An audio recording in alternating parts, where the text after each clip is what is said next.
What's up everyone, and welcome back to the Bold and the Beautiful 24 official channel. Before we begin, please hit the subscribe button today. Let's get started. Will tells Luna she's going to prison.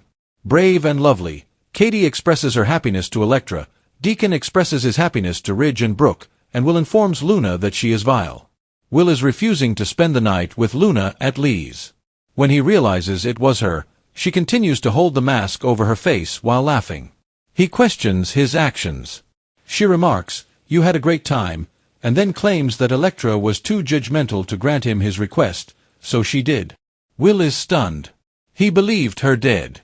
After their evening together, she claims she could pass away smiling. He claims she exploited him.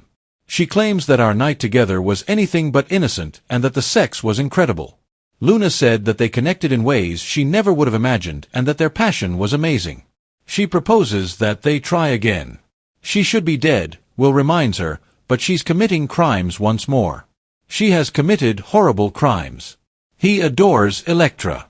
Luna laments, "Boring," as she lies on the bed and begs him to take her. Will swallows. Lee ought to have let her go, he says. She is wicked and busted, he claims. For him, she put her freedom at danger. Luna says she's open to conjugal visits and that it was worth it.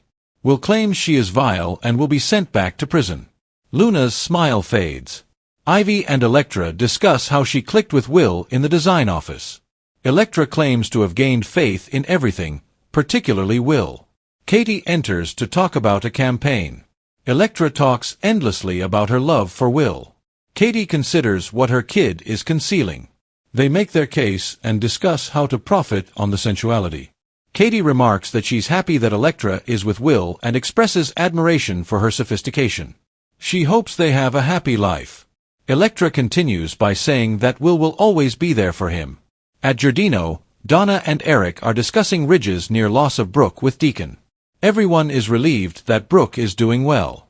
Deacon acknowledges that she and Ridge share a unique bond.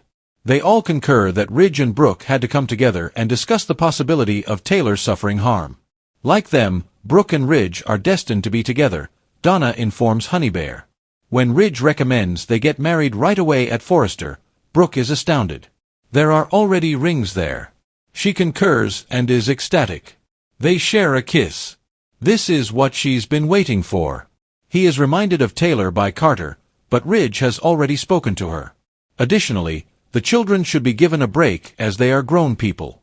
He wants everyone to know that they are a couple. "Are you prepared to commit?" Carter asks. Indeed, they are. Carter is anxious and questions whether they ought to tie the knot in front of the fireplace. Where they are doing well. On the spot, Carter improvises a speech about how their love flutters but endures and how he feels privileged to be a part of it. Ridge is informed by Brooke that she never lost faith or hope and clung to their memories. He snarls. She couldn't stop thinking about their first day together. When she tells him that she knew he was her destiny and the love of her life, he growls once more. Ridge informs her that he nearly lost her in Naples and that she is a part of him. He became aware that his heart beats with her when his father reminded him of how short life is. He cannot alter the fact that they could pass away at any time. The only thing he can guarantee is that he will never take her for granted. He cannot love her more than he does now. They share a kiss. Carter hands out the wedding prompts to a few haphazard rings. Recalling all the vows, they exchange rings and say "I do." They have another kiss after Carter declares them husband and wife. According to Brooke, they did. They're wed. When Will tells Luna about Ridge and Brooke's marriage, the weight of all her crimes falls on her like a tidal wave, and even though she tries to hide it, she will undoubtedly go to jail.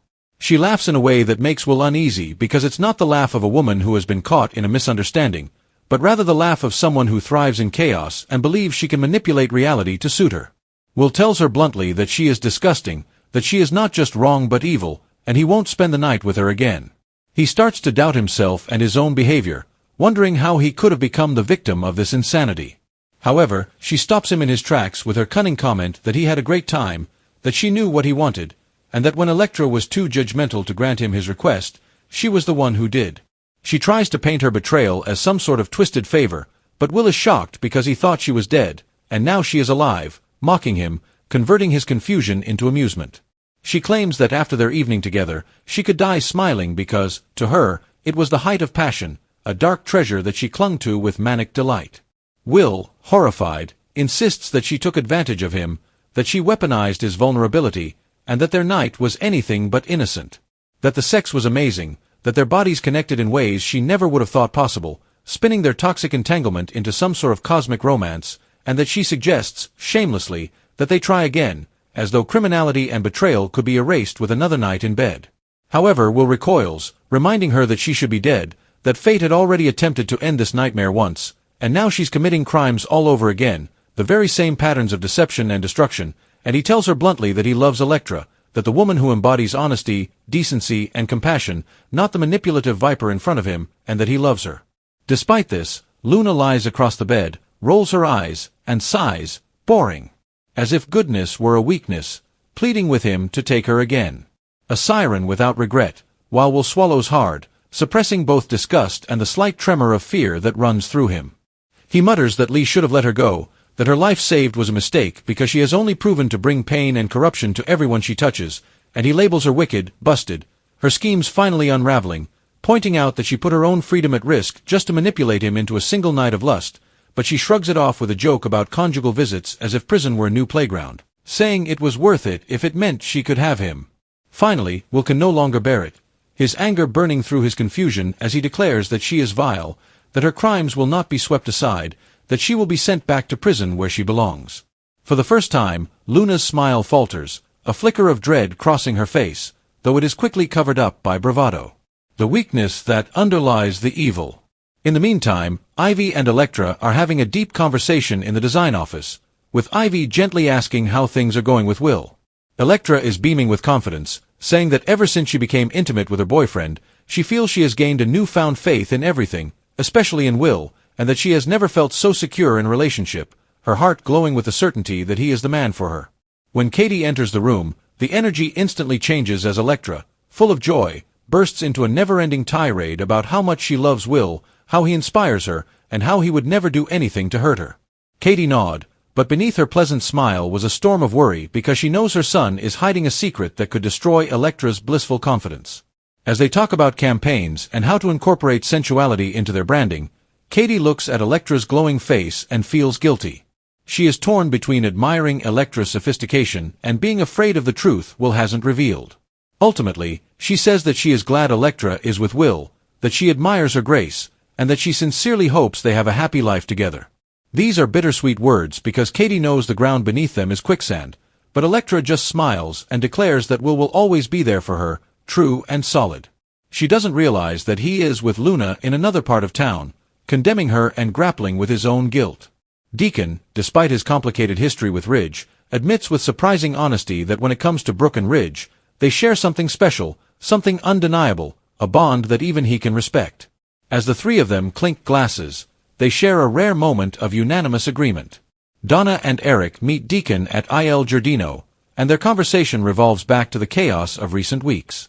Donna and Eric recount Ridge's near loss of Brooke, and all three of them breathe a sigh of relief that Brooke is okay, the specter of what could have been still lingering in their voices. Although Taylor's name evokes a sense of remorse for the suffering she will unavoidably endure, Ridge and Brooke had to find their way back to one another. It was fate.